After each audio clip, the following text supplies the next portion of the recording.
in listen-only mode. Hello, everybody, and good afternoon. Welcome to today's presentation from the Security and Sustainability Forum. My name is Lauren Hurst, and I'll be your host today. Today, we are discussing food waste and the circular economy. I'm having trouble with that word today, so forgive me if I get it wrong. This presentation is actually the first in a series that's going to be dedicated to exploring the circular economy. And today, we are addressing food waste, which is a very, very, very important topic. We're really looking forward to this session today.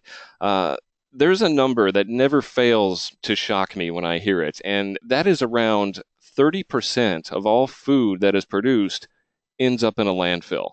And when you consider that, the energy and the water and the other resources that go into producing that food is also wasted, you begin to get an idea of the scale of the lost natural capital and the resources and the need to really address this problem in a robust and systematic way.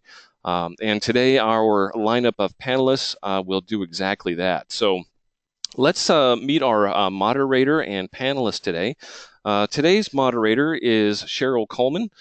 She is the Resource Conservation and Sustainability Division Director at the EPA here in Washington, D.C., and she oversees EPA's efforts to reduce food waste in the United States. So we're very honored to have her with us today and to have her input in her important position. So now let's also meet our panelists today.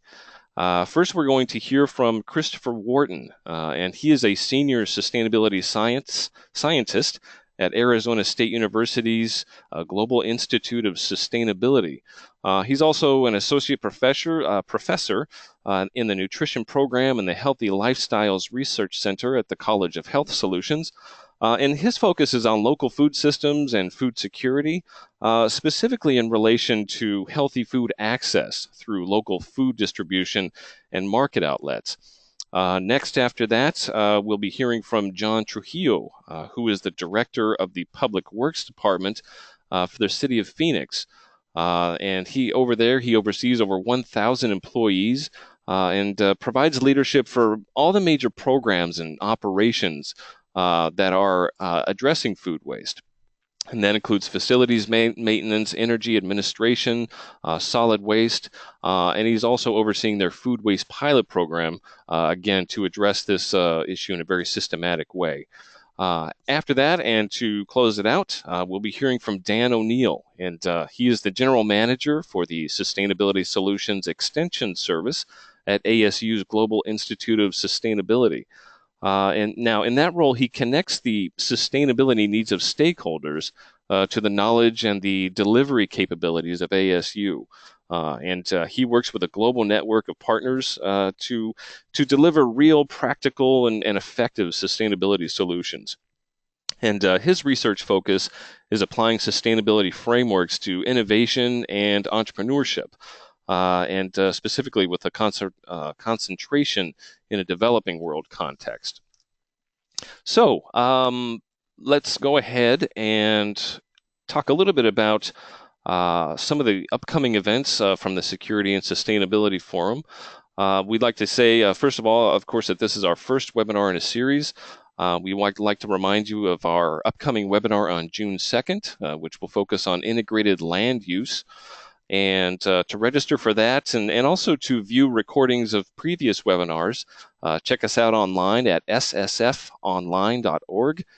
And at the close of today's webinar, please take a couple moments to fill out our exit survey. We always love to hear your feedback, and we find that very useful as we create our upcoming programs. So a little bit of housekeeping today.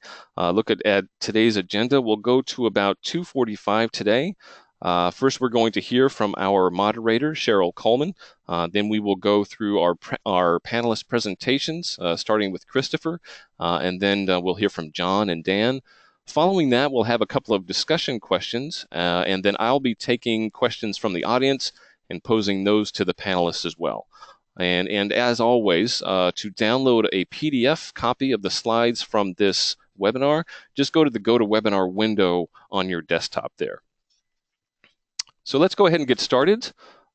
And I'd like to introduce Cheryl Coleman. Cheryl, thank you for being with us today. Thank you so much, Lauren, and thank you everyone for the opportunity to moderate this session today. As we are all aware, the issue of wasted food is one that has environmental, economic, and social ramifications, and it also presents many opportunities in various areas. I'm glad to see us focusing today on the role consumers can play, as well as the potential for collaboration across sectors. I'll spend a few minutes sharing with you the work that EPA is doing to achieve the United States food loss and waste reduction goal of 50% by 2030. I want to emphasize that this is the national goal. It's not just EPA's or USDA's goal, and it will take a collective approach to make this substantial change in our system. Regardless of our title or organization, as food consumers, we all contribute to the food waste system and the problem, individually and collectively. However, our participation in the food system professionally and personally empowers us to make progress towards solutions.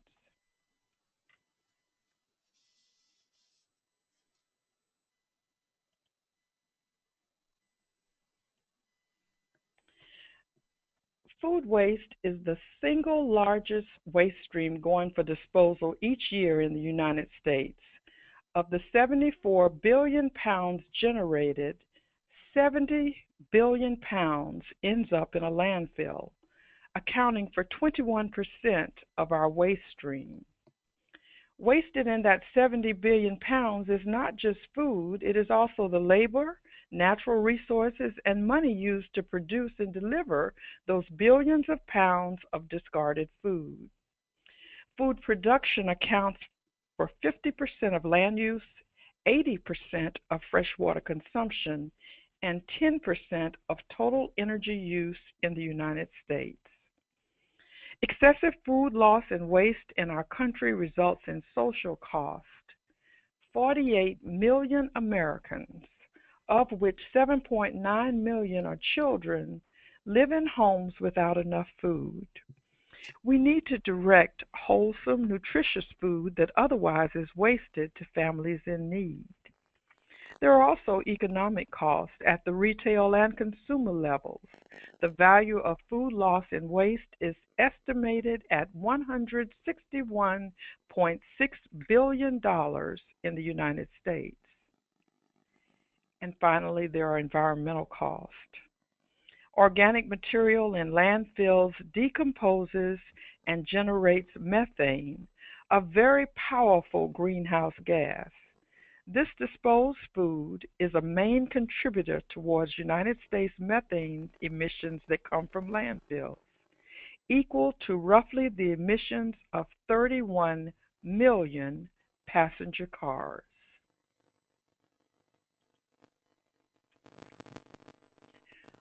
Working on wasted food is not new to the federal government. EPA and the United and EPA and USDA have been working on wasted food since the 90s, and we are partnering now to lead the next phase of work to solve this problem.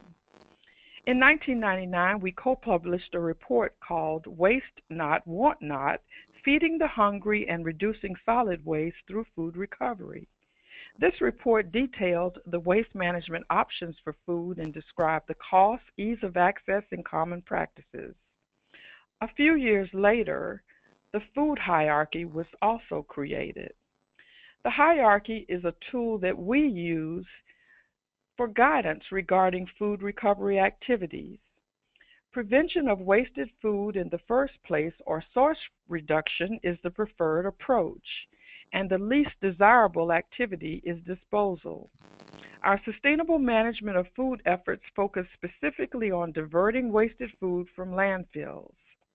Many of EPA's efforts in organics diversion are designed to support development of strong infrastructure for organics recycling both regionally and nationally.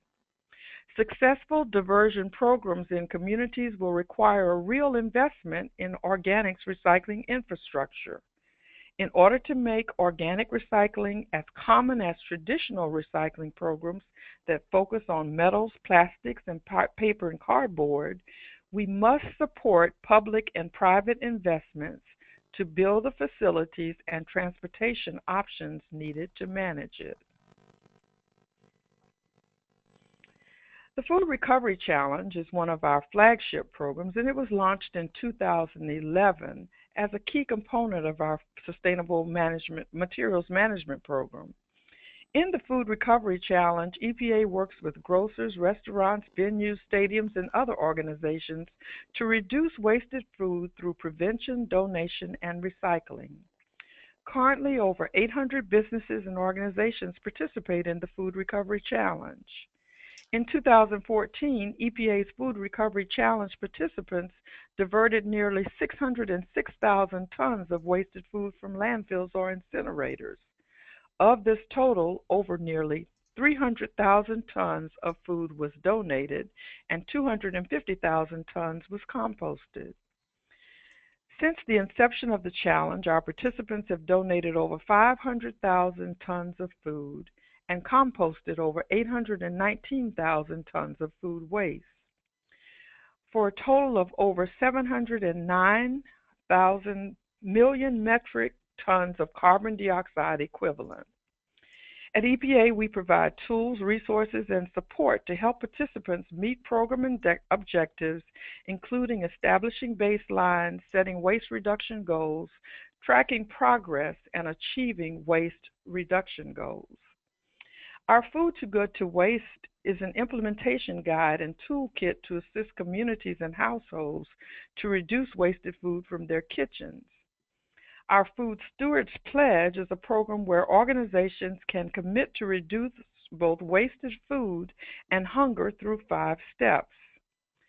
Both of these programs all of these programs, information about all of these programs can be found on our website, and I encourage all of you to visit the EPA website to learn more.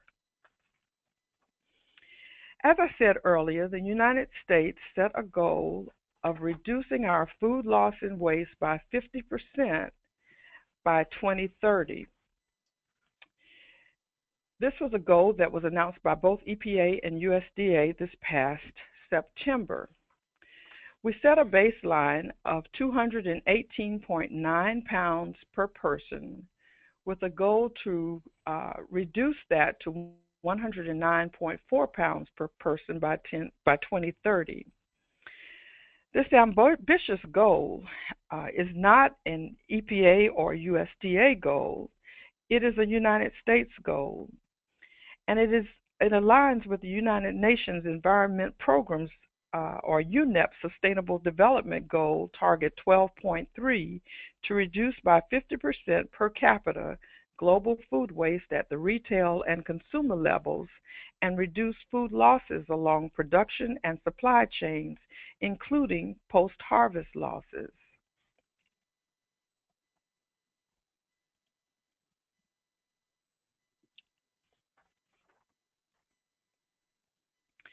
We announced this goal at a summit in September, and then we held a summit in Charleston, South Carolina, in November of last year. And at that summit, at the end of that summit, our AA, Mattie Stanislaus, issued a call to action to all members of the food system to commit to disruptive actions to reduce the food loss and waste in this country by 50% by 2030.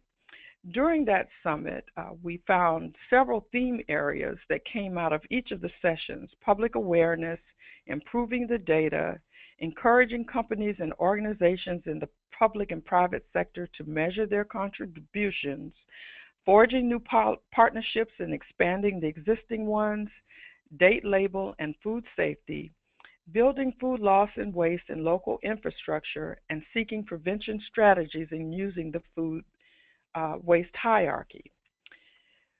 We encourage you to identify opportunities in your system and then make commitments and then take action to reduce our food loss and waste by 50% by 2030. With that, I will move to our first panelist, and Christopher Warden is our first panelist who will speak to you at this time. Christopher? Thanks very much, Cheryl. What I'd like to do today is just talk a little bit about the issue of food waste from a food systems perspective. So I'll bring up some bigger, broader issues, elaborate on some of the points that Cheryl mentioned, but then bring it down to issues of consumer behavior and perception, and hopefully present something of an alternative view for consideration for the audience. As was mentioned, by the way, I direct the Food Systems Transformation Initiative at ASU, and food waste is one of the themes we're beginning to consider. This is sort of a food and agriculture research hub at ASU, and if it's something you'd like to learn more about, you can visit the link on the slide, Food Systems, which is plural, foodsystems.asu.edu.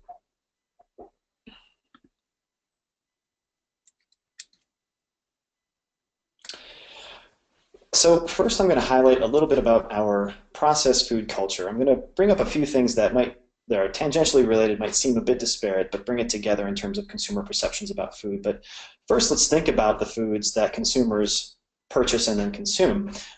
Many of them actually happen to be processed foods. When you first think about the energy commitments to food production and supply that lead to the foods that we purchase, which are primarily processed foods, a very rough estimate of the energy commitments is about 15% of all energy used goes to food production and supply.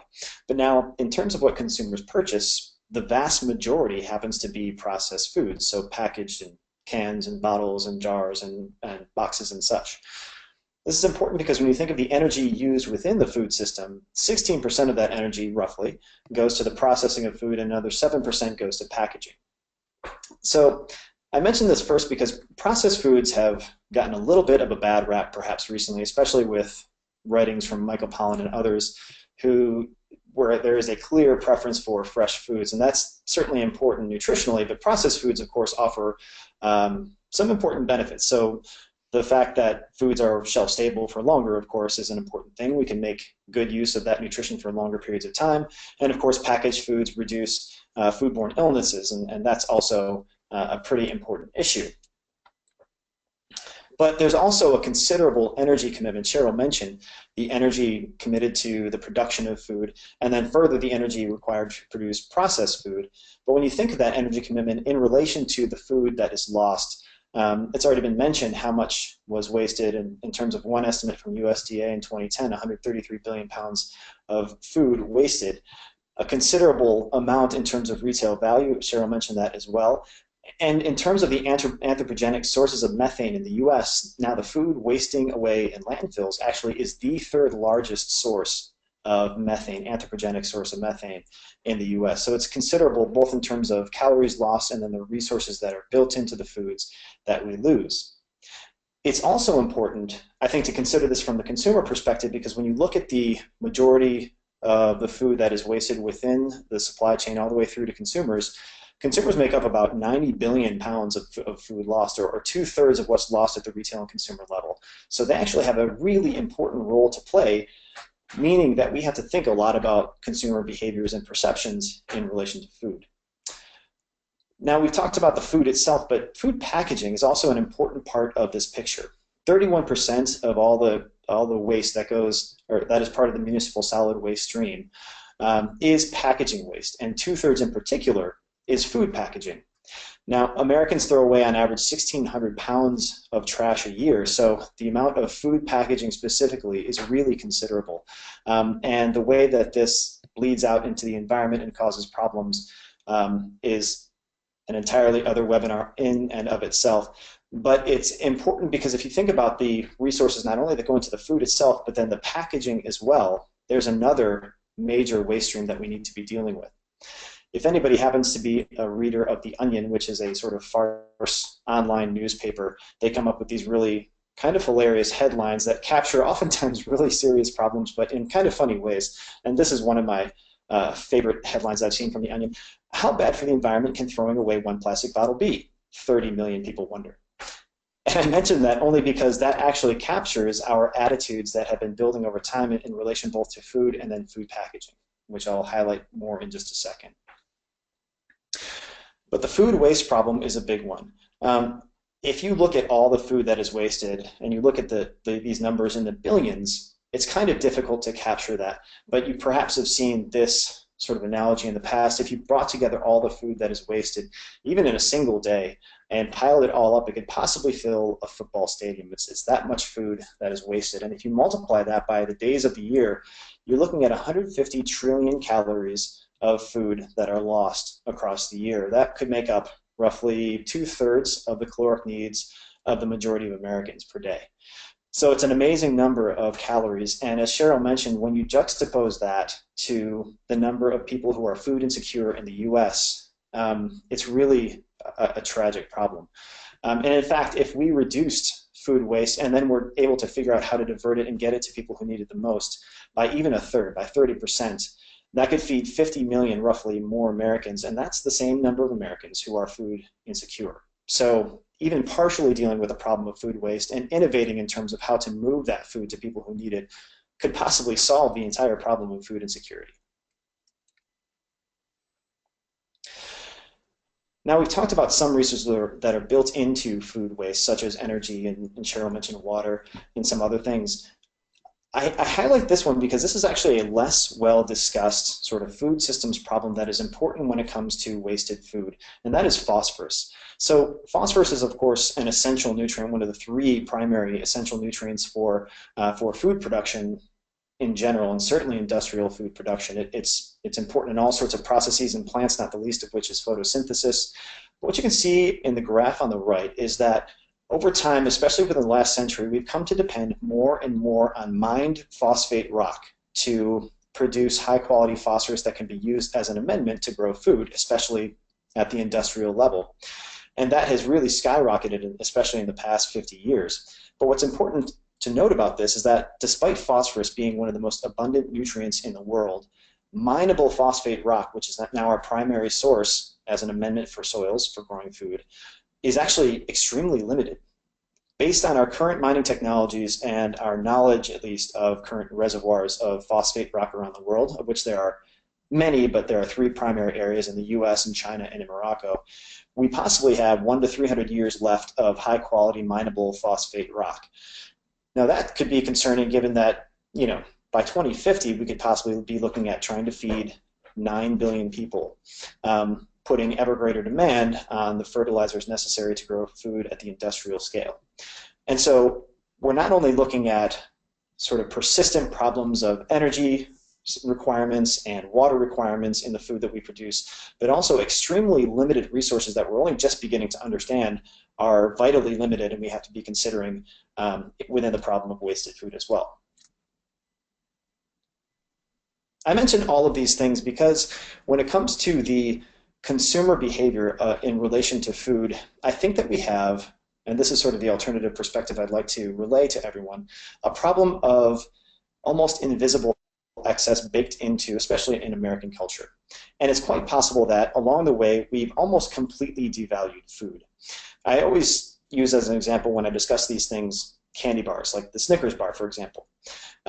These things seemingly are ubiquitous. When you consider your consumer experience, whether you're actually out to buy food or something else, like gas or books at a Barnes & Noble or anything else, there usually also is the opportunity to buy food. And unfortunately, those are often less healthy foods. And so constantly we are surrounded by food choices, and it makes food seem ubiquitous, that it is there consistently. For example, let's say you go to a gas station and you're there to buy gas. Invariably, there is a Quick Mart there. You can go in and buy a snack. And let's say you have a hankering for a Snickers bar because you hear they really satisfy, right? So you go in, you buy a Snickers bar. It's cheap, affordable. You walk out, and let's say you accidentally drop an open Snickers bar onto the ground. You decided it's no longer safe to eat. It's pretty easy to go back in and find any number of, 1 or a dozen more Snickers bars in that Quick Mart. If amazingly they happen to run out, you could probably go next door to a grocery store, or even to a Home Depot or a Michael's or any other non-food consumer location, but where usually, even if you go to the checkout aisle, you can reach out one arm or the other and often pick up a candy bar or some other snack food to purchase. So that means that food is constantly around us, and the Snickers bar, it seems that it has always been, it is currently, and it forever will be. And that seeming ubiquity devalues food in our eyes, so much so that we no longer recognize what is lost when we waste food. And I think that's really important, and this realization came to me actually when I was conducting some research with participants in a community-supported agriculture program. These are programs, if you're not familiar, that people can sign up for and get weekly allotments of fruits and vegetables being grown on a local farm. And what participants were telling me when we were discussing motivations for being involved and the values they saw in it, these sorts of things, they mentioned that actually when they compared carrots they got, for example, carrots they got from the CSA to carrots they might buy within a grocery store, they found it quite easy to let the carrots from the grocery store get pushed back to the back of the refrigerator and eventually go to waste. But they were loath to waste the carrots that they might have gotten out of a CSA. Inherently in that discussion was this idea that somehow value was more imbued in the foods that they got from the CSA, perhaps because the farm is in their community, or maybe they actually visited the farm or know the farmer, or participated in this community event in which it was clear that there was real value in this food, but that value had been somehow extracted from the foods we find in the grocery store. And so this excessive consumer environment, this nameless and faceless food that we constantly are dealing with, has lost value. And as a result, we don't really concern ourselves too much when we waste food. And in fact, I think that might be one of the biggest problems. In fact, we don't really have feedback mechanisms to help consumers understand the cost, whether it is environmental or financial or even health, in terms of wasting food. And so the pressing questions really are about how do we elevate this issue of wasted food to one of much greater importance to consumers. And based on the things that I've mentioned here, I think there might be opportunities for in terms of consumer behavior change to build social movements around this, which I think is beginning to happen. Cheryl mentioned educational and other programs that are helping people understand this issue to a greater extent, but then layering concerns and interests in ways that might overlap and might actually be synergistic in helping people make changes in their behavior as it relates to wasting food or not, and then persisting in those behavior changes. So it might be, for example, that some consumers are particularly interested in the issues of sustainability and impact on the environment, and that might be motivation enough for them to think about this problem and make one or two small changes. Others might be concerned about health of themselves and their family and the extent to which they are missing out on an opportunity with fresh foods that go to waste, to have fed those to themselves and their kids to be healthier and have healthier diets. Others might actually be, and this is possibly an even more universal concern, others might be interested or concerned about financial impacts. And it's only just beginning to bleed out, I think, into the consumer consciousness how much money is wasted as it relates to food. So for the average family of four in the US wastes $1,500 worth of food per year, which is considerable when you think about the average savings rate of the American family. That amount of money represents at least half of what the average American family saves per year. So it's a considerable amount, and if you could bring all of these concerns together, that might represent a sort of an intervention, educational or otherwise, that could have more impact. We also need to think about the extent to which we can be more aggressive regarding the combination of sustainability issues with health and food choice. A great sort of politicized example of this is the Dietary Guidelines for Americans, where a couple of years ago, the Dietary Guidelines for Americans Committee, the DGAC, this is a group of nutrition scientists who provide recommendations for how the guidelines eventually are set, discussed actually for the first time sustainability in an entire chapter in their report as a consideration for including in the Dietary Guidelines for Americans. And they identified essentially that more plant-based diets with lower amounts of animal products were not only healthier but could be more sustainable as well. That, of course, ran into a number of political issues, and Congress got involved and disallowed the inclusion of discussion of sustainability within the eventual 2015 Dietary Guidelines for Americans that was produced and published just in January. So can we overcome these sorts of hurdles and marry issues of health and diet and sustainability in ways that haven't been done before? We could also be thinking about those dietary patterns and promotion of those dietary patterns that reduce resource requirements like the ones I've discussed and Cheryl has discussed. And then can we actually address this broader issue of excess and waste that is sort of baked into American culture and begin thinking across areas of behavior change, and I can discuss this later on in our question and answer period. Not only thinking about food, but other areas of waste and realizing that there our sustainability impacts and health impacts and financial impacts if we can just begin to reduce waste in our lifestyles. Thank you very much.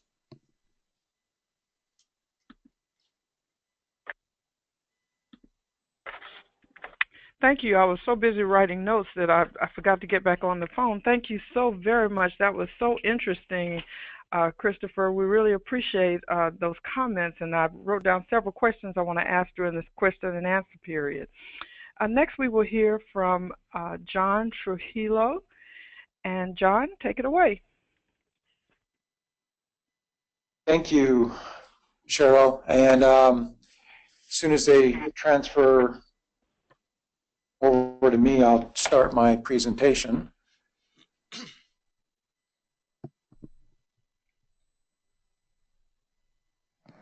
Well, yeah, go ahead and click on the slide window, and you should have it in just a second. There we go. Thank you, Cheryl. So, as mentioned, I'm going to talk from the city's perspective on food waste and why is the city interested in wasted food, and as well, and there's been several discussions related to landfill gas, which we have our own landfill, and there's other things related to transportation costs to collect the food. So I'm going to talk about an initiative that we are undertaking that I'm just focused mainly on the food waste, but there's other things we're looking at. So the one initiative that we are undertaking is what we call Reimagine Phoenix, which transforms trash into resources. And food is considered trash for right now, and I'll talk a little bit why we do that. But it was created based on a challenge from our elected officials to create a sustainable material management program that diverts material from the landfill and minimizes the impact that we have on our natural resources. And here's one of the goals that they set for us is to divert 40% of the material by the year 2020, and our elected officials just announced an additional goal that we will be at zero waste by 2050. So we have a long ways to go from where we are currently, which is 20%, and as you know, the national average is 35%. And so I want to talk a little bit about how our current program is based on a structure that, and we talked a lot about that, where we just extract, we make, and we dispose. And what's interesting, that 80% of what consumers buy is disposed of within a 6-month period. And so what our challenge and what our goal is going to be is to change that concept and create a more sustainable program that promotes a circular economy and which keeps resources in use for as long as possible, as well as we will have systems in place that will recover and regenerate products and materials locally. And I'll talk a little bit about that as well. And so our goal really is to prevent the discarding or linear economy of material from the landfill and to focus on a reuse or circular economy. And a lot of that will be investing in our natural capital moving forward, and we'll talk a little bit about that. And so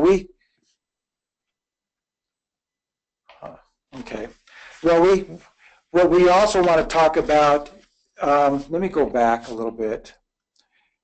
We have one slide that didn't, but we created a waste characterization study of our material from our residential waste only.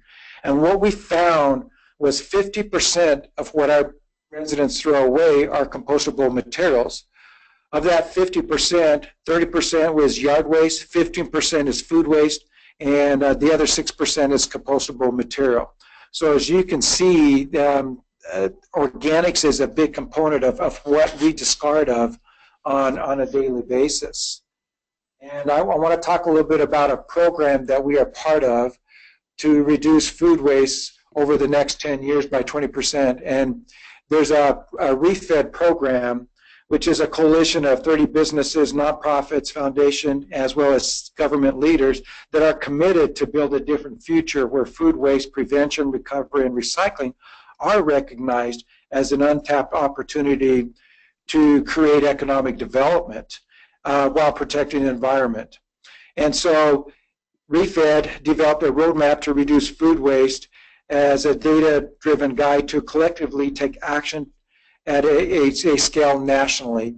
and there's going to be a need for $18 billion in investment. And what's interesting, as part of that investment, they talk about in the report that a regional organic systems will be needed as part of the process. And what they also found out that approximately 80% of food that is wasted occurs in homes or consuming facing businesses. And so, as you can see, cities can play a very important role in that process to not only educate residents on prevention, but we can also work on recovery and recycling as well as part of that process. And so what the City of Phoenix is undertaking is we are creating what we call a resource innovation campus that is dedicated to the creation and growth of a circular economy that really provides an ecosystem for public, private, and NGO partnerships.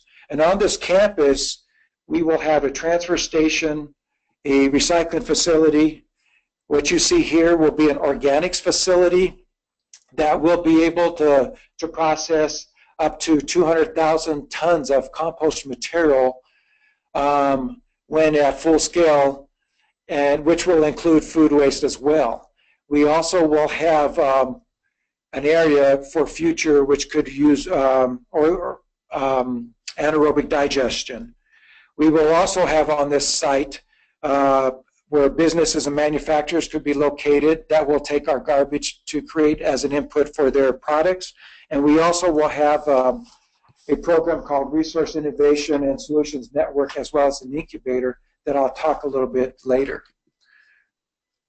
We also are working on a pilot project where we're working with our local grocers, where we take their organic material and are studying the transportation issues, the storage issues, as well as we are preparing for to get experience on how food waste can be incorporated into our composting system that is currently being constructed at this time.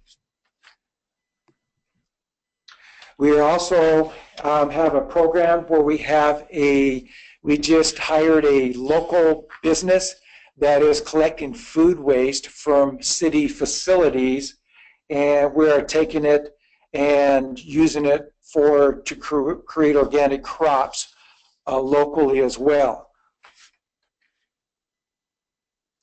We are also in partnership with an NGO, which is Keep Phoenix Beautiful, who has a 15-acre site that is working with a number of nonprofits on an urban ag pilot. And so the food waste that we've collected from our local grocery chain, which is Bashas', which we've created composted material, which is also being used on this site as well to grow locally organic food. And so I talked about this Resource Innovation Campus, where we will have businesses and our composting facility. And how we're going to fill that campus is we created a call for innovators last year to see if there was any interest in our plans for those businesses that want to locate on our campus. And we received over 100 responses from 80 different organizations that are interested in this process. And so based on that process, we undertook a process of request for proposals on what you see on this screen. And the second dot point is two of them that we have completed. The first is a food waste that I talked about earlier, which is Recycled City, that's going to be collecting food waste from our city facilities. The other one is mattresses, where we hope to recycle up to 50,000 mattresses per year in partnership with Goodwill. What's interesting about this Goodwill partnership, not only does it recycle the mattresses, but it also creates job as well as job training as part of the process. We are also going to council next month to select a company to help us with their education and communication which will be recycled material, but also help educate on food prevention, recovery, and recycling. We're also palm fronds. And Cheryl talked about that a little bit, about their hierarchy, which is animal feed. We are under contract negotiations with a company to take our palm fronds and create animal feed locally. What's interesting, we did a study and 60% of animal feed is being imported into Arizona. And we want to change that and create a more sustainable material management program. And we want to create that animal feed locally. So by next year, we will have a company on our innovation campus that will be creating animal feed from palm fronds. And I talked a little bit about our composting operations, which will be in operations by the end of this year, and which will include food waste as well. What's next for the future as part of our innovation campus? And as you can see here, there's other material that we want to be more sustainable in managing. And so this is what's going to be next this year, which we hope to have businesses starting production utilizing our material that we have locally. I also talked about a program, and this is a great partnership that we launched in 2014 with our partner, Arizona State University, that will establish a global resource network for partners that are to tap into for best practices and project development. And so this IGA was established between the City of Phoenix and ASU that's developing resource management solutions comprised of research, technology development, technology evaluation, education, community engagement, and venture incubation. And so this platform is a $3 million investment between the City of Phoenix and ASU. And I think Dan will talk a little bit about some projects that we have undertaken as part of this Resource Innovation Campus, as well as this network.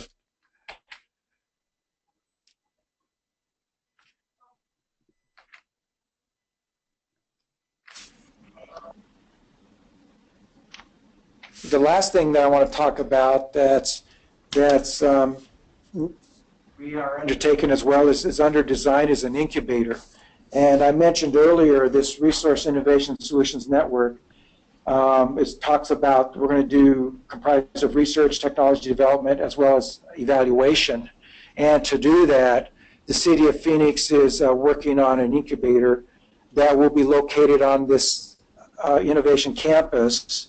And we had some students that are worked through a process to do this conceptual design that you see on this screen. And we hope to start design July 1st of this year, and hope to be under construction sometimes next year. And so this incubator will be run by ASU under the Resource Innovation and Solutions Network. And so as you can see, the city will be playing a huge role and in the way in wasted food through the innovation campus, as well as the incubator, and as well as our composting system and education and communication as part of our process. Thank you. Thank you so much, John. And our next speaker, our third speaker, is Dan O'Neill. And while we are transitioning, I'll remind you that we've transitioned, that Dan is the Portfolio Manager for Sustainability Solutions at Arizona State Global Institute for Sustainability. Okay, Dan. Thank you, Cheryl. I work in a unit at Arizona State University that's called the Global Institute of Sustainability in a set of initiatives that are called the Walton Sustainability Solutions Initiatives. I run the Global Sustainability Solutions Services. Over the last 4 years since we started, we've done in the neighborhood of about 80 different sustainability projects that are focused on everything from greenhouse gas emissions inventories to systems development to product development in a more sustainable manner. The Global Institute of Sustainability is housed within Arizona State University, which, for those of you who don't know, is the largest public university under one administration in the United States. It's about 85,000 students, including about 15,000 of those through a new ASU, the ASU Online campus, which is a virtual campus that opened about 5 or 6 years ago. As was mentioned earlier, we focus on delivering real solutions to partners in the greater society. We're basically an extension mechanism that connects faculty know-how to societal challenges. And certainly circular economy is one of those great challenges in front of us, one of those great opportunities, and the food waste as part of the biological nutrient cycle is a very important and timely topical issue today. In order to build our projects, we build teams of students across the 17 or 18 major academic units, each of which are quite large in and of themselves. But we put together transdisciplinary teams to focus on the wicked problems of sustainability. As John mentioned, he came to us about 3 years ago with this diversion goal and asked for some assistance from a research, education, and services point of view to facilitate public-private collaboration, do community outreach and solutions, and ultimately build collaborative solutions. John, from the very beginning, framed this as an economic development effort first and foremost, and a regional effort first and foremost. So we operate in the entire Phoenix area, and then we have also specific focuses on the city of Phoenix itself within its boundaries, on this resource innovation campus that John has discussed, and then ultimately within an incubator on this campus. So it's the concept of the Resource Innovation Solutions Network is multi-scalar. We are also working with partners around the globe to implement similar hubs, as we call it, in different places around the world. I can talk about some of our international efforts later if it's of interest. But I'd like to focus on how we have evolved this initiative from originally a diversion goal to one of a circular economy platform.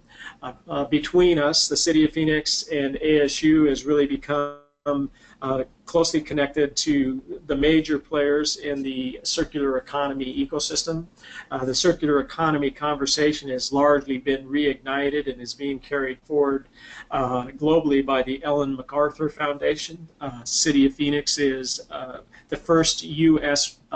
Governmental member of what they call the CE 100. ASU was the 6th pioneer university and the 2nd in the United States. Ellen MacArthur is now creating a CE 100 USA, and Phoenix and ASU will be leaders in that effort. But all of these players that you see on here we're connected to in one way or another. John and I just facilitated a session for the Circular Economy Day that the U.S. Chamber of Commerce Foundation put on last week in Washington, D.C. It was a great event attended by 300 or 400 people and from a wide variety of corporations to begin really trying to implement circular economy concepts in the U.S. and across the world. We can talk about some of these other players, but we're connected to all of them and working for all of them, working with them all in one way or another. I wanted to speak about a variety of projects that we're doing at ASU, first and foremost with the City of Phoenix in the Resource Innovation and Solutions Network, and then more internally at ASU, just to address some of the food waste things that we're doing. John mentioned that REFED called for the need for regionally oriented systems. One of the things that we're wrapping up in the next month is a regional organics system design that addresses all of the different major components of a system in addition to the things you'd normally think about in terms of material flows and technologies to process materials. but also looking at policy, best management practices, and so on. That system is initially based on green organics and food resources. And so we've been working with 8 different funding entities, all public entities, cities, counties, and a tribe, to come up with different kinds of design scenarios about how you would manage the organic system on a valley-wide basis. Again, from a circular economy point of view, what we're doing is developing a design for managing the biological nutrient cycle. One of the 2 major cycles, the technical nutrient cycle being the other one. An important part of the system is market development. John talked about the very large compost facility that he is developing. Well, there needs to be markets for that. This project is one way of developing an internal market in a very tightly closed loop within the city itself. So we have a multi-year longitudinal project to study the efficacy of compost on public parks turf, with Public Works providing the compost production, delivery, and logistics, Parks and Recreation actually applying the compost according to best practices on public park turf, and then ASU doing research and third-party verification. We're looking for things like carbon sequestration, economic benefits in terms of fertilizer savings. We're looking at the labor equation, and we're also looking at water, because compost has been known to save water. So we're looking at a number of potential benefits and costs, and we'll ultimately come to a conclusion about the efficacy of compost on public parks turf. Assuming if that proves to be true, this represents a very large internal market that can absorb a lot of the material from the composting facility that John is building. If you extend it on a regional basis, it gives an opportunity for a lot of there's a lot of parks in the valley, and that's one market. That's the example of the development of one market that doesn't count, for instance, urban agriculture and other uses of this material. But that's one of the projects we're doing. A project we did in conjunction with a complexity conference that was held here at ASU was convened about 35 stakeholders from across the food system and do a model of a closed-loop sustainable food system. I just want to point out one thing that was really interesting. These 5 teams that did a mapping of the current and future systems, we took their mappings and put them in a network tool where the size of the node that you see is based on the most connections, being the most connected in the network. What all 5 teams' networks had waste haulers as the largest of those nodes, meaning that it's the most connected to everybody else, which makes a lot of sense since everybody sends their waste ultimately to the waste haulers and the waste processors. So the waste haulers, John and I are coming at this a lot from the back end system that deals with waste once it's created. ASU and City of Phoenix also wants to work on the front end where you reduce food waste in the first place through some of the things that Chris talked about. But there is a back-end challenge that all the stuff comes to the waste hauler, and so this was the first step in asking what a closed-loop sustainable food system might look like in the valley. And our hope is that a number of urban agricultural kinds of projects will come out of this. So those are. We're also working with another city, the city of Tempe, to do an analysis of food scraps to anaerobic digestion. One of the things that's interesting about this project is it's not actually being done by the municipal solid waste department. It's actually being done by the water department, which manages a fats, oil, and grease or FOG program, which puts them in a position of working with all of the restaurant and major point producers of food waste. And so they're working with that constituency to also figure out how to most effectively collect the food and then combine it with the green organics that is collected by the municipal solid waste folks in order to produce both compost and a co-site compost and anaerobic digestion. So that analysis is wrapping up with some promise for moving on to implementation of an actual facility.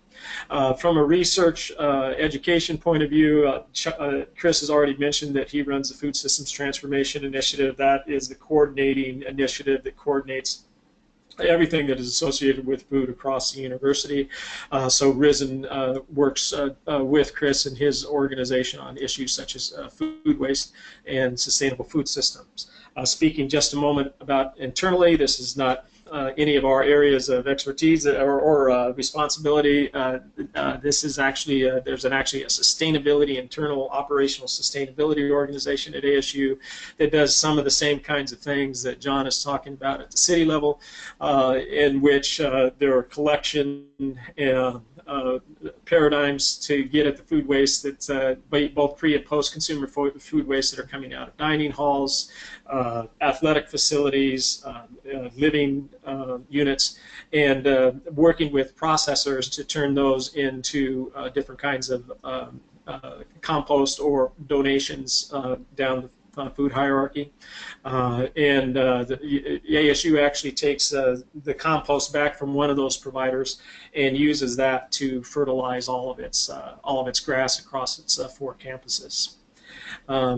You know, what's next for us, both for ASU and the City of Phoenix in the partnership of the Resource Innovation Solutions Network. That upper circle on the left, we hope to continue the green organics or the organic system design into more refined designs and actual implementation over a long period of time of solutions that will consume all the organic material that comes through the waste stream into useful byproducts. With the compost program there in the middle will continue on. Open IDEO, we're working directly with Open IDEO and a number of other constituents, including ReFed and other cities, to put on a global food waste challenge that will begin sometime in July.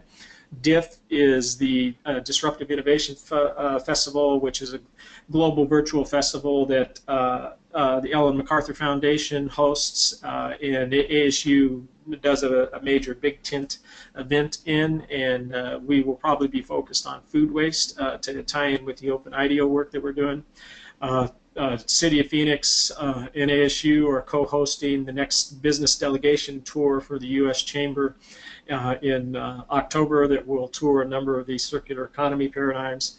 And then we're also, in addition to the biological nutrient cycle, we also intend to do more work in technical nutrients, in particular tagging into the new plastics economy work of the Ellen MacArthur Foundation, and glass happens to be one of those opportunities that's quite large in terms of how it can be evolved from where it is today into a more useful set of byproducts.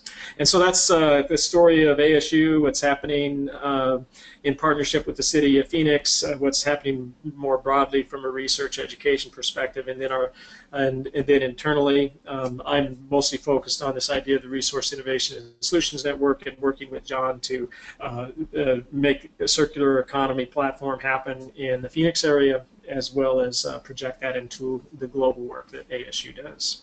And with that, I'll end. Thank you so much, Dan. That was a lot of information. I want to just kind of recap.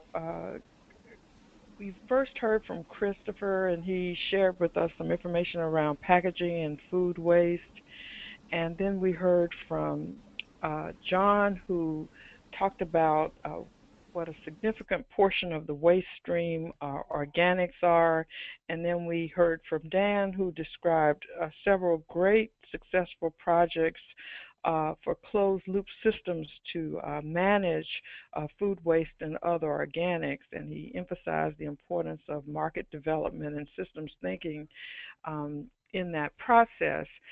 So going back to a question that Christopher asked at the beginning of the in his first presentation where he talked about, and I'm paraphrasing Christopher, how can we address consumer behavior of excess and waste? And you see the question that's up on the board, how can we more effectively target consumers?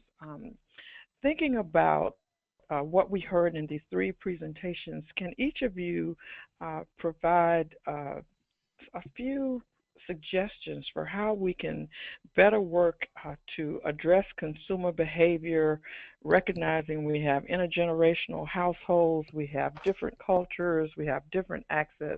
What are some key practices that can be put in place to really try to start reaching our consumers more effectively? Cheryl, this is John. I can lead off with that. From the city, one of the things that we're going to be working on, and I talked a little bit about this, was we're going to be hiring a company to help us better educate and communicate to residents the importance of reducing the amount of material that's wasted, and food will be one of them. But as part of that, and it depends on the environment you live in, we're going to look to see what kind of incentives that residents will get for the more they recycle and divert, the better incentives will be, either through gift cards or through what we call save as you reduce and recycle. So if they can reduce their waste material, they can reduce their container size, which would then in turn reduce the cost associated with the services that they're being provided. And so there's a number of things that we're looking at as part of that process. And to understand as well as Dan mentioned, we deal with the back end side, and so there's still going to be a back end item we got to deal with. And so our focus would be when the education, communication, incentives, and everything else doesn't work, we will have a back end process to where we can make sure that it doesn't get wasted, and we can invest in our natural capital moving forward. So we don't have that issue that Christopher talked about with resources being depleted, that we can minimize that impact as part of the process. Okay, thank you so much. Christopher or Dan, do you have anything to add? Hi, this is Chris. Yeah, one of the things I mentioned, and I think I mentioned this alternative perspective, and I think this is an area for anyone in our audience who may be researchers or looking at educational campaigns in relation to wasted food. What we found, so my background tends to be is in nutrition and health behavior change, but I think it's similar to sustainability related behavior change, in that we've approached behavior change from this isolated reductionist perspective for so long, that came out of sort of our medical model of dealing with disease and reducing down to specific mechanisms of action. And we've treated this complex and very messy thing of human behavior in the same way. And so much of the literature over the past 50 or 100 years on behavior change has been about, okay, let's first talk about diet, and let's see if we can change people's dietary behaviors in relation to maybe specifically fruit and vegetable intake or whole grain intake or something like that. Or separately, let's talk about physical activity, and we'll focus on that to try to get people to be more physically active. We isolate these behaviors, and what we find, unfortunately, is that about half the time programs don't work, regardless of the size and complexity of interventions. We're not very good at changing people's behavior. Some more recent research in the past, say, decade, has shown that actually multiple behavior change, that's conducting lots of behavior changes at once, might actually have, might be a stronger approach and might actually lead to persistent changes in behavior. So even in the realm of health, there was a recent study that was highlighted in the New York Times just a couple of weeks ago, that not just focusing on dietary change, but adding in physical activity and sleeping behaviors and stress reduction behaviors all at once actually led to stronger and more consistent behavior change than just isolating any one of those behaviors at once. I would suggest that maybe there might be a way to leverage multiple motivators, because I think that might be a driver here to get people thinking about wasted food in a similar way. So when you think about your diet, don't be thinking just about behaviors in relation to being healthier. but also think about being more sustainable, and then also think about the finances in relation to food choices and how you handle food, how you store food, how you try to avoid wasting food.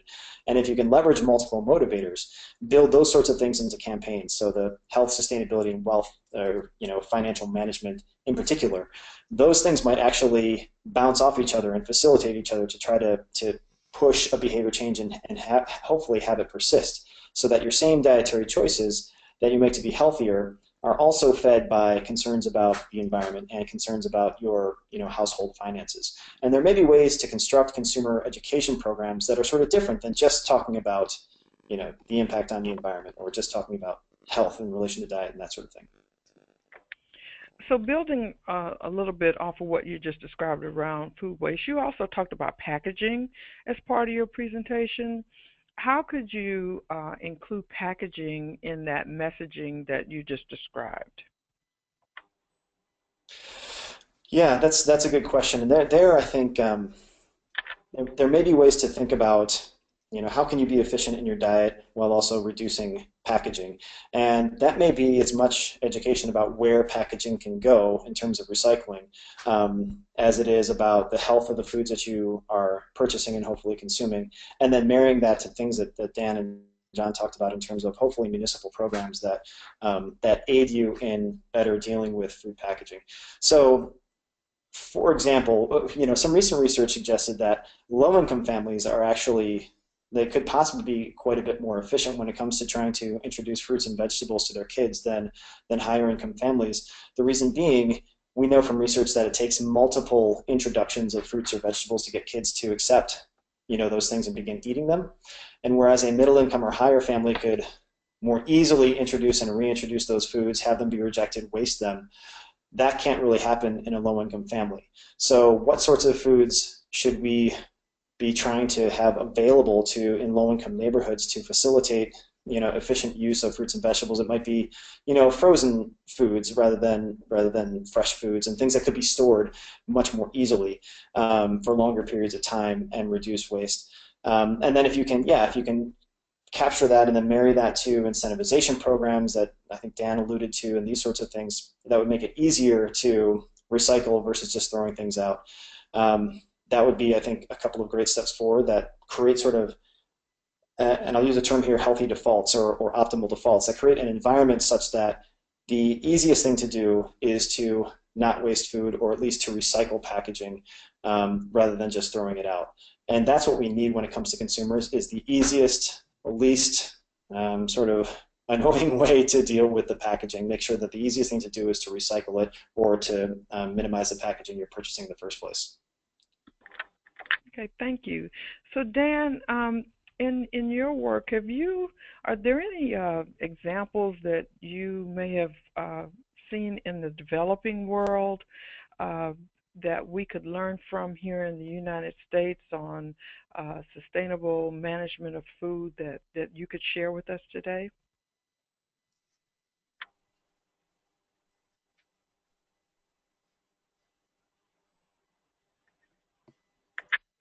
Sorry about that. I had to unmute. Let me talk to one experience that we've had, which is working in Lagos, Nigeria, which is a city of 22+ million people in what's going to be, in 2050, the third largest country in the world. It'll surpass the USSR and the US when it becomes 440 million people, with a median age of 17. They have tremendous challenges, and their challenges are very different from our challenges, and so it's a little bit difficult to map them one to the other. So for instance, in food waste, the food waste arena, they lose a lot more food in between farm and tabled or distribution than we do, because of issues like road infrastructures and cooling. There's oftentimes no way to cool the food as you transport it from farm to market, and it gets wasted. There's a high level of waste in the process. Usually you find in the developing world, and by the way, just an aside, the World Bank is dropping the term developing world. It's now going to begin referring to countries either by their Human Development Index or by their GDP positioning. So the development community is beginning to get rid of that word developing country. But you'll find in lower income countries, developing countries, that their waste management systems are highly are nowhere near as mature as you find them in the U.S., Europe, other developed countries. So things like open landfills as dump sites and those kinds of challenges exist for them. One person on my team did remind me to mention that one thing that is true in a lot of the developing world is they tend to be frugal the way Americans were frugal at one point in our history, the waste not, want not kind of idea. When I grew up as a kid, there wouldn't be waste coming off my plate, or I'd be in trouble with my folks. So yeah, there's a certain frugality kind of attitude that results in less waste, hopefully. But it is true that globally organics is 50% or greater than waste streams on a global basis. So these are global issues. They are global challenges. The way that you need to deal with them is they need to be localized whenever you're working in a particular country. Thank you so much. Lauren, do you have some questions from our listeners that you'd like to share? Yes, let's go ahead and take a few questions now and comments from the audience. I'd like to thank all of our panelists and Cheryl for leading us through their presentations. Now, first up, I have a question here from Dorothy, which is a very practical question, and she asks, if we wanted to create a composting relationship between a local grocery store and a college, where the grocery store donates their produce waste to the college's garden, what should our first steps be? So this is really for everybody. What are some of the basic steps that you would recommend to somebody who was considering building one of these types of cooperative and stakeholder-driven programs?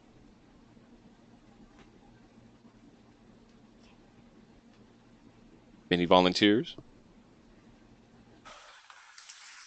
Let me talk. This is John with City of Phoenix, and I guess I could talk to that with our partnership with our local grocery store. So we created a partnership with our local grocery store so we can understand the transportation issue. So what I would recommend is you sit with the people at the local university and talk about, how much food, pre or post consumer food will be utilized in the process, how will it be stored, how will it be transported. And start those discussions. We had a great partnership with our local grocery store, and they love the process because there's no cost associated with the system right now, because we want to learn what it would take to transport the material, as well as storage and all those other logistic issues that go along with wasted food. And so it's something, if you can find the person within the university and sit down and talk about that and talk about all the logistics related, I think it would be a great partnership. And also talk about how can you communicate and show what you're doing as a community, and you might get others that might be interested in the process as well. And the one thing that we learned is we got to start tooting our own horn so people understand what we're doing here. Because once people started understanding what we're doing, there's more people that basically came out of the woodwork and saying, hey, we got this new process, or we would like to do it as well. So I think you need to do a combination of things as part of the process. Okay, does anybody have anything else to add to that? Chris? Well, I would. Oh, go ahead, Chris. Oh, sorry, I'll just mention something quickly. I think a number of programs that I've run on campus in relation to local foods, like I've run a CSA on campus in the past, things like that. When you create those relationships, there may be a practical outcome of actually dealing with that problem of wasted food out of a grocery store, for example. But there's built in with that, especially within a university context, there is then the opportunity to have a demonstration project going on. It's the perfect venue to educate people, and so leveraging any program that you develop with a local college or university, such that it actually is addressing practical outcomes, but also offering opportunities for people to learn about this. Because again, wasted food is a massive problem that really is only beginning to now capture a greater amount of public attention. And on a college campus, it's the perfect place to educate a variety of audiences, from students to faculty to staff, about that. And whether or not composting is the lesson they take away in terms of the importance of it, it might just be, now I understand something about wasted food, let me think about that issue within my own home. And then they may make changes as a result of that. So just thinking about the multiple ways to leverage programs that exist on college campuses. Yeah, which if I could add to that, it kind of cycles back to the consumer behavior question. You know, we call this paradigm that Chris is talking about solutions-based learning. So you know, you always want to wherever you can teach problems of sustainability towards a solutions bit and involve students and faculty in actual solutions projects. And we're, one of the projects that we didn't talk about that we're doing with the City of Phoenix is trying to put that in the K through 12 system as well. So that we've got an education project going on where we integrate recycling in the school system with teacher development and student education solutions-based learning. So you want to do that from K through throughout the school system. But we're hoping to add a food waste component to that this fall with a couple of the participating schools. So that we get at the consumer question by going after the students and getting them young and convincing them that there's a better way to do things, and then having them affect their families. So that's another angle in the consumer education piece. The other thing I would say about the campus thing is you just got to, I think you got to make sure that once you start that program that it's going to be persistent. You got to know that the college or university is committed to it. I mean, it's material that you have to pay attention to. You know, it's got to be composted properly. The health issues have to be dealt with. It has to be turned. It has to be turned into compost. It has to be applied in the garden. And you got to make sure that, so you got to make sure that there's somebody that's responsible in the university for doing that and carrying it on.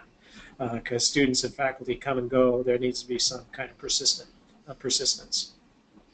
Yeah, just as a quick follow-up comment on the consumer behavior aspect of this, Monica actually has a comment and she says that I grew up in Europe, and we already had a very robust composting system in place 30 years ago. She mentions that it's natural to compost, even in cities, and I think that even from a consumer behavior and a cultural point of view, she makes a very good observation there. That if you do go to places in Europe, there's not a whole lot of space. It's a very densely populated region, so there's really not a lot of opportunity for waste, for example. And this also goes back to, I think, what Chris discussed at the very beginning with his Snickers bar example.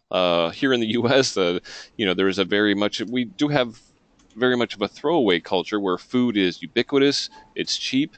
So if we waste it, there's really no, huge damage to our pocketbooks in that case. So when we talk about consumer behavior, are we also talking about really a cultural shift that has to take place over time? And how big would you say this challenge is? And again, what are some of the things that we can do, I think, strategically over the long term, even involving financial incentives, that could help bring about that change to reduce food waste for the long term? I'll mention a couple things really quickly. This is Chris, and I think that's a really key point, is that this is actually as much an individual behavioral situation as it is a systemic, municipal, or larger problem as it is a cultural problem. We think linearly in terms of the origin of a product that we purchase and then consume, and then the end of that thing is usually a trash can. Starbucks is another great example. How many of us go to coffee shops many days of the week or all days of the week, purchase a plastic or paper cup filled with some beverage, and that thing exists in our hand for how long? Maybe a few minutes, and then it's gone. To think more circularly, the circular economy, and we have to have that value built back in. And so there are possibly ways to do that. I think spurring programs like local foods programs for those who have the access, the opportunity, do help people think a little bit more about the source, the importance, the value of food, and that there's a reason that it shouldn't be wasted. There are some other things, though, that I think are tangential that we could also think about, some other alternative perspectives that I think are important, though. For example, for the first time in history last year, U.S. consumers spent more money on food for consumption away from the home than the money spent on food for in-home consumption. And this is one of those places where, I know it's kind of an amazing thing, and I think it's one of those places where we can start to think about these multiple motivators and issues that are actually related.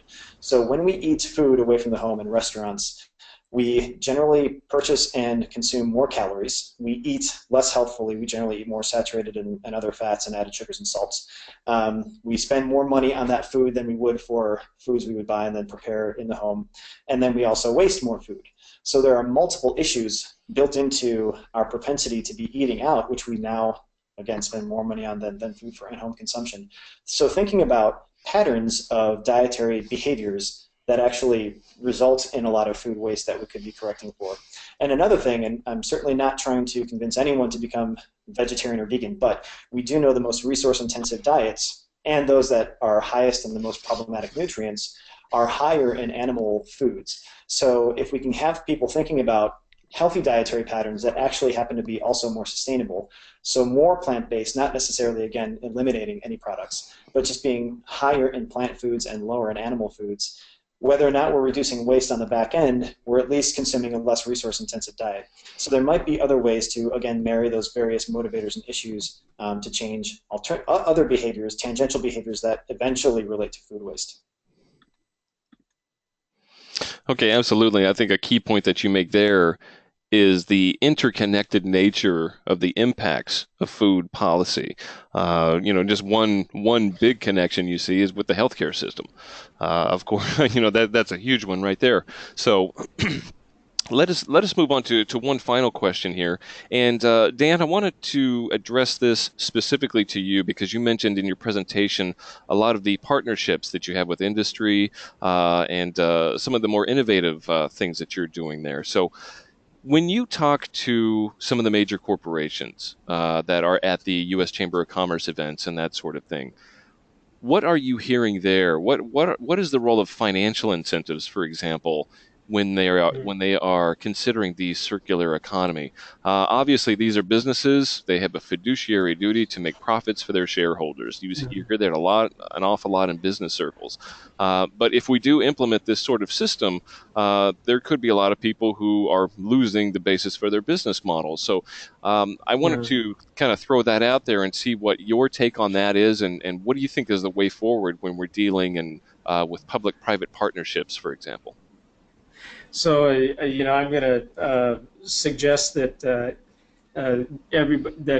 you Google U.S. Chamber of Commerce Foundation Better Business, Better World Session 2016, and look at the day 2 webcast at about 3 hours and 2 minutes into the webcast. Hear a really outstanding summary of the circular economy by the closing keynote speaker, a former McKinsey consultant that worked with Ellen MacArthur in doing some of their financial analyses. And you should come away from viewing that convinced that, and you're welcome, Jennifer Gerholt of the U.S. Chamber, for me directing everybody to your website.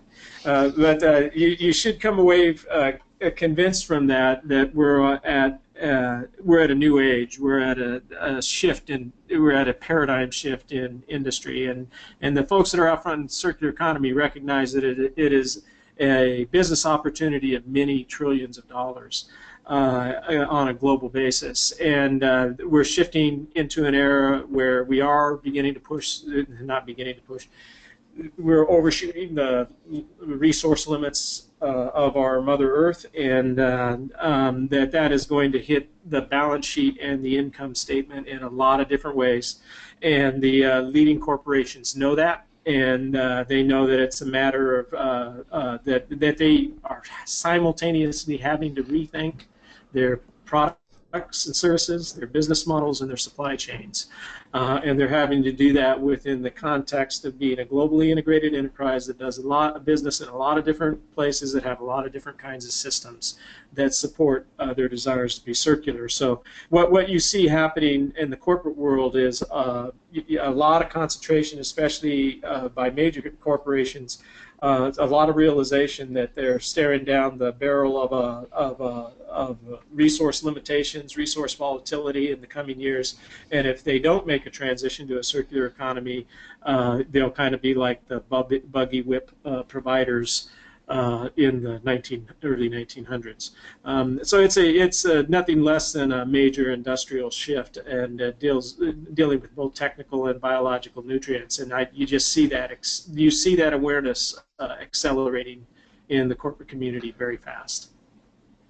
That's very well put. In fact, if you look at a lot of the press that came out just today, there's quite a few articles speaking about the insurance companies and shareholder resolutions that are taking a very hard look at the risk management side of fossil fuel companies and other companies that are, behind a lot of the unsustainable practices. So, not to pick on the fossil fuel industry, of course. I mean, that energy helped to build our economy, but now, of course, there's a lot of risk associated with those things. So, like you said, the corporate world is taking a very hard look, and I think they do realize that there is indeed a paradigm shift, and that they do realize that sustainability is enlightened self-interest. Let's say it that way. So, I'd like to go through each one of our panelists and just ask you for final thoughts. Christopher, let's start with you. Thanks very much. I guess the final thoughts for me would be along the lines of thinking in alternative and innovative ways about a problem as systemic as wasted food, and not in isolated ways. So a lot of the questions have been about the comprehensive nature of programs that we can develop, not just at individual level behavior change, but then marrying that to municipal level programs, collaborations between universities, researchers, and other organizations at a city or a state or maybe even the federal level. So this is definitely a partnership type problem, but I think that we should be thinking well outside the box, and again thinking across behaviors and things that relate to diet, because food is such an intimate and important issue to so many people from so many different perspectives. There are lots and lots of entry points to get people interested and concerned about dealing with wasted food. And so if we can think about diet sort of in its totality, that offers those multiple entry points, then I think we give ourselves many more opportunities for education, intervention, and improvement. Okay, great, thanks. John, do you have any final thoughts?